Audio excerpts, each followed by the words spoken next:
मुखिया जी के घर के बड़े से पुराने आंगन में आज एक अजीब सी बेचैनी, हलचल और उत्सुकता हवा में तैर रही थी। गांव के सभी 6 साल के बच्चे एक कतार में सीधे खड़े थे, जिनके नन्हे चेहरों पर आने वाले कल का डर और आंखों में उम्मीद के मिले जुले भाव साफ देखे जा सकते थे। आंगन के ठीक बीचों बीच एक भव्य, रेशमी और चमकीली पोशाक पहने सोल मास्टर सुयांश खड़े थे। उनके चारों तरफ एक गजब का ऑरा तैर रहा था, एक ऐसी अदृश्य और भारी ऊर्जा जो आम इंसानों को खुद ब खुद उनसे एक सम्मानजनक दूरी बनाए रखने पर मजबूर कर रही थी। सोल मास्टर सुयांश ने बेहद गंभीर और कड़क आवाज में अवेकनिंग की इस रस्म की शुरुआत की। उन्होंने जमीन पर रखे चमकीले अवेकनिंग स्टोन के घेरे के पास पहले बच्चे को बुलाया। सुयांश ने अपने भीतर की ऊर्जा को केंद्रित करते हुए बच्चे का हाथ आगे बढ़वाया और कहा, अपने हाथों पर पूरा ध्यान दो। जैसे ही उन्होंने अपनी जादुई सोल पावर को उन पत्थर पर रखा, पत्थरों से एक सुनहरी रोशनी निकली और बच्चे की हथेली में एक अजीब सी लोहे की चीज प्रकट हुई। सुयांश ने उस मासेल सोल को ध्यान से देखते हुए कहा, इसे दंडी कहते हैं, यह एक अच्छा हथियार है। उन्होंने बच्चे को हिदायत देते हुए आगे कहा, अपने जहन से इसको काबू करने की कोशिश करो। अपना सीधा हाथ इस पर रखो। लेकिन जैसे ही उन्होंने उस बच्चे की सोल पावर को जांचा, सुयांश के चेहरे पर निराशा छा गई। उन्होंने एक ठंडी सांस ली और दुखी मन से कहा, बेटा, सोल पावर नहीं है तुम्हारे पास, तुम सोल मास्टर नहीं बन सकते। इस महाद्वीप का यह एक कड़वा सच था कि एक अच्छा मार्शल सोल होने के बावजूद अगर किसी के पास मार्शल सोल को काबू करने के लिए सोल पावर ही न हो तो वह चाहकर भी कभी सोल मास्टर नहीं बन सकता। तभी आर्यन हांफते हुए उस भीड़ को चीरकर आंगन के मुहाने पर पहुंचा। तेज दौड़कर आने की वजह से उसकी छाती बुरी तरह धौंकनी की तरह चल रही थी, लेकिन जैसे ही उसकी नजर बीच में खड़े उस भव्य शख्स पर पड़ी, उसके कदम मानो जमीन में गहरे धंस गए। आर्यन की आंखें फटी की फटी रह गईं। यह कोई अजनबी नहीं था, बल्कि यह वही सोल मास्टर था जिसने कल जंगल में अपनी एक ही आसमानी चोट से उस 8 फुट चौड़ी भयानक नरभक्षी मकड़ी के परखच्चे उड़ा दिए थे। ठीक उसी पल सोल मास्टर सुयांश की पारखी और तीखी नजरें भी घूमकर आर्यन के चेहरे पर टिक गईं। उन्होंने कल जंगल में इस 6 साल के बच्चे का वह गजब का फुटवर्क, फुर्ती और बिना डरे मौत के सामने खड़े रहने का हौसला देखा था। सुयांश ने आर्यन को देखते हुए सीधे लहजे में पूछा, आर्यन, अंदर क्यों नहीं आए तुम? आर्यन ने अपने सूखे होठों पर जीभ फेरी और थोड़े धीमे कदमों से आगे बढ़ते हुए कहा, मिस्टर सुयांश, कल पूरी रात मैंने इस बारे में सोचा। मेरे बाबा, मुखिया जी और आपने मुझे इस छोटे से गांव के बाहर जो रहस्यमयी दुनिया है उस बारे में बताया। मगर आप तीनों की कहानी एक दूसरे से बिल्कुल अलग है। सुयांश के गंभीर चेहरे पर एक हल्की सी मुस्कान उभरी। उन्होंने जवाब दिया, अगर तुम्हें इस दुनिया के सच को जानने में इतनी दिलचस्पी है तो तुम्हें खुद आगे बढ़कर इसके बारे में पता करना चाहिए। क्या तुम सच में यह नहीं जानना चाहते कि तुम्हारी और तुम्हारे खानदान की क्या मार्शल सोल है? आर्यन की आंखों में अपने अतीत और अपनी मां के सपनों का अक्स तैर गया। उसने उत्सुकता और तड़प से पूछा, हाँ, क्या मैं अपने खानदान की मार्शल सोल भी जान सकता हूँ? सुयांश ने उसके कंधे पर हाथ रखते हुए गहराई से समझाया, मार्शल सोल सिर्फ एक ताकत नहीं है आर्यन, ये खानदान की विरासत भी हो सकती है। माँ बाप के भीतर छुपी मार्शल सोल किसी भी औलाद को हूबहू मिल सकती है। तुम कल उस भयानक मकड़ी से लड़ते हुए जिस तरह सूझबूझ से पीछे हटे और बिल्कुल नहीं घबराए, उससे साफ है कि तुम यकीनन एक बहुत मजबूत दिल के इंसान हो। मुझे पूरा भरोसा है कि जितने तुम खुद अंदर से मजबूत हो, इसी तरह तुम्हारी मार्शल सोल भी बेहद खास होगी और हो सकता है कि तुम एक दिन बहुत महान सोल मास्टर बन जाओ। सुयांश की इन उम्मीद भरी बातों ने आर्यन के भीतर की जिज्ञासा को 7वें आसमान पर पहुंचा दिया। लेकिन उसे अपने पिता कैलेन का वह भयानक दर्द से भरा चेहरा और निशा नेत्र की जली हुई किताब की राख भी याद आ रही थी। उसने अपनी आंखों को सिकोड़ा और एक गहरा सवाल दागा, क्या सोल मास्टर बनने के अलावा भी इस दुनिया में ताकतवर बनने का कोई और तरीका भी है? सुयांश ने बिना पलक झपकाए बेहद सख्त और सीधे शब्दों में कहा, अथोरिया कॉन्टिनेंट में तो ऐसा मुमकिन नहीं हो सकता। यहाँ ताकत का दूसरा नाम सिर्फ सोल मास्टर ही है। मगर यहाँ एक और ऊर्जा है, मगज का रहस्य आज तक किसी को नहीं पता। ये सुनते ही आर्यन के नन्हे हाथों की मुठ्ठियां भिंच गईं और उसने मन ही मन एक अटूट संकल्प ले लिया, चाहे जो हो जाए, मुझे हर हाल में सोल मास्टर बनना है और अपनी मां के सच को जानने के लिए सबसे ज्यादा ताकतवर भी। सुयांश ने आर्यन की आंखों में छिपी उस चिंगारी को पढ़ लिया।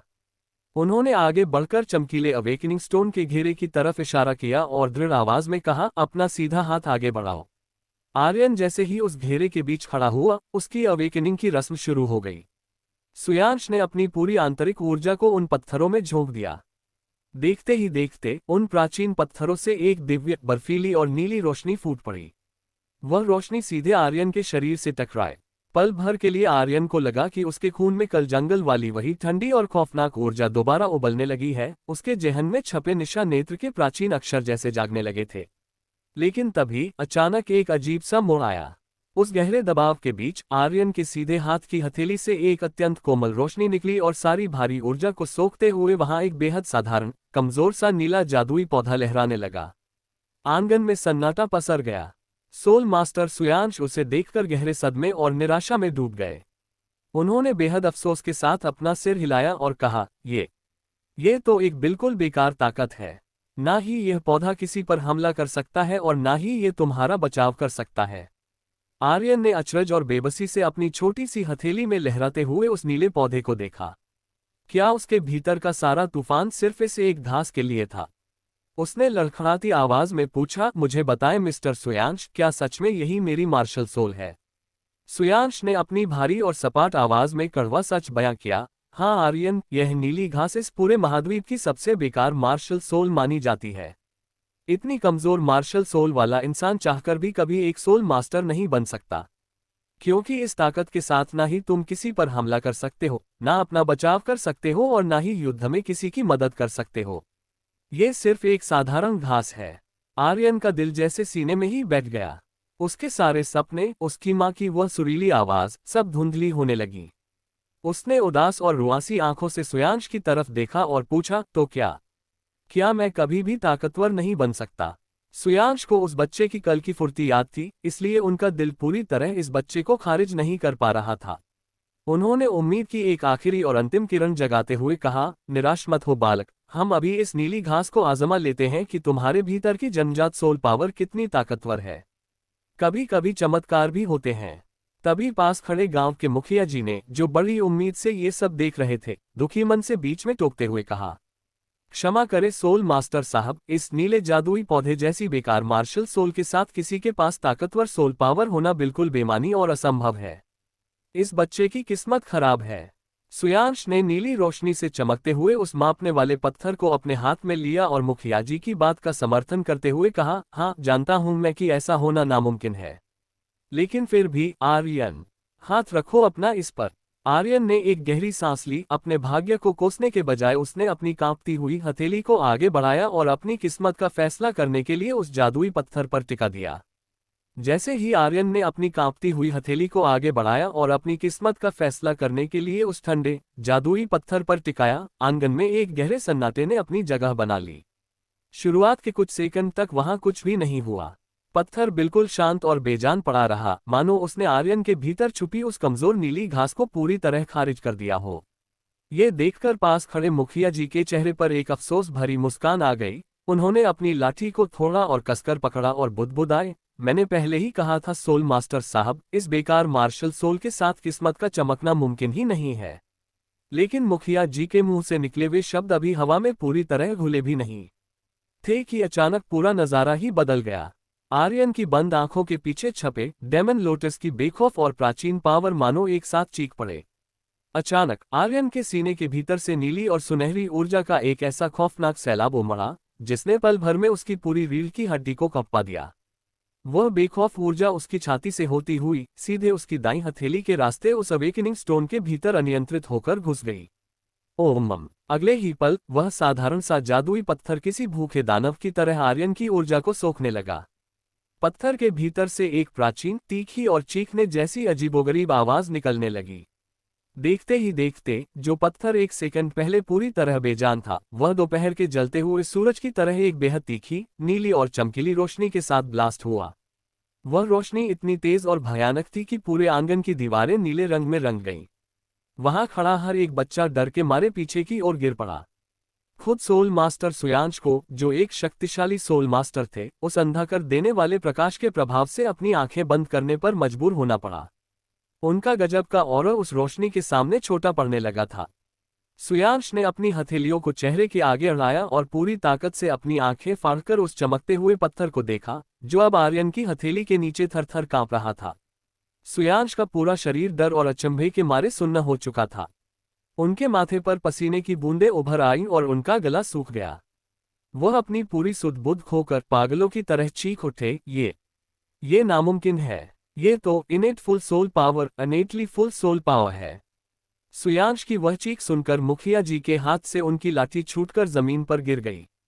पूरे अथोरिया महाद्वीप के इतिहास में आज तक ऐसा कभी नहीं सुना गया था कि किसी बेहद कमजोर और बेकार नीली घास जैसी मार्शल सोल के साथ किसी 6 साल के बच्चे के भीतर इतनी असीम और अगाध ऊर्जा का जन्म हुआ हो।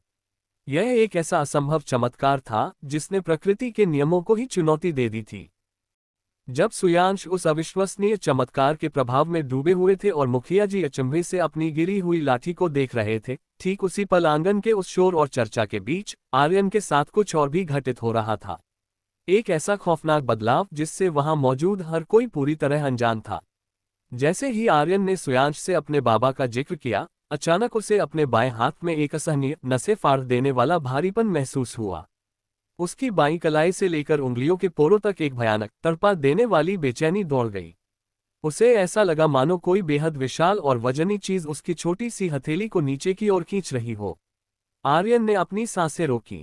उसने बिना किसी को भनक लगे बड़ी ही होशियारी से अपने बाएं हाथ को अपने शरीर के पीछे छुपाया और अपनी मुट्ठी को नीचे की ओर कसकर बंद कर लिया। लेकिन उसकी बंद हथेली के भीतर का सैलाब थमने का नाम नहीं ले रहा था।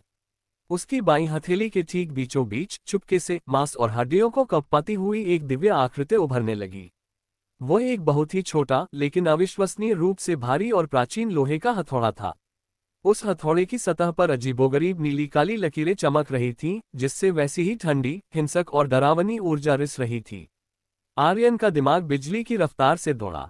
उसने एक पल अपनी दाईं हथेली में लहराती उस कमजोर नीली घास को देखा और फिर अपने बंद बाएं हाथ के उस भारी हथौड़े की तपिश को महसूस किया। वह तुरंत सारा खेल समझ गया। सोल मास्टर सुयांश और मुखिया जी की आंखें सिर्फ उसके सीधे हाथ के इस नाकारा पौधे को देख पा रही थीं, लेकिन असलियत कुछ और ही थी। उसके पास कोई एक मार्शल सोल नहीं था, बल्कि वह इस अथोरिया महाद्वीप के सबसे दुर्लभ और शक्तिशाली इंसानों में से एक था। वह ट्विन मार्शल सोल्स यानी दोहरे मार्शल सोल का स्वामी था। और उसका ये दूसरा छुपा हुआ हथौड़ा ही उसके पिता का असली अक्स, उनकी लोहार वाली जिंदगी का छिपा हुआ सच और उस जली हुई प्राचीन किताब की असल विरासत थी। क्या हुआ बालक, तुम कुछ सोच रहे हो? सुयांश की भारी आवाज ने अचानक सन्नाटे को तोड़ा। उनकी तीखी नजरें आर्यन के चेहरे के बदलते हाव भाव को भांपने की कोशिश कर रही थीं। सुयांश की आवाज सुनते ही आर्यन मानो चौंककर होश में आया। उसने बिना एक पल गंवाए अपने बाएं हाथ की मुट्ठी को पूरी ताकत से और कस लिया, ताकि उस भारी लोहे के हथौड़े का भार और उससे उठती बर्फीली ऊर्जा पूरी तरह गायब हो जाए। उसने उस प्रतिबंधित रहस्य को अपने भीतर के सबसे गहरे कोने में जबरन दबा दिया, ताकि सुयांश की पारखी नजरों की एक भी किरण उस पर न पड़ सके। उसने अपने चेहरे पर एक मासूम सी उत्सुकता लाने की कोशिश की और सीधे हाथ की नीली घास को वापस भीतर समेटते हुए कहा, कुछ नहीं मिस्टर सुयांश, मैं बस अपने बाबा के बारे में सोच रहा था। मैं अभी घर लौटकर उनसे बात करता हूं और फिर आपको बताता हूं।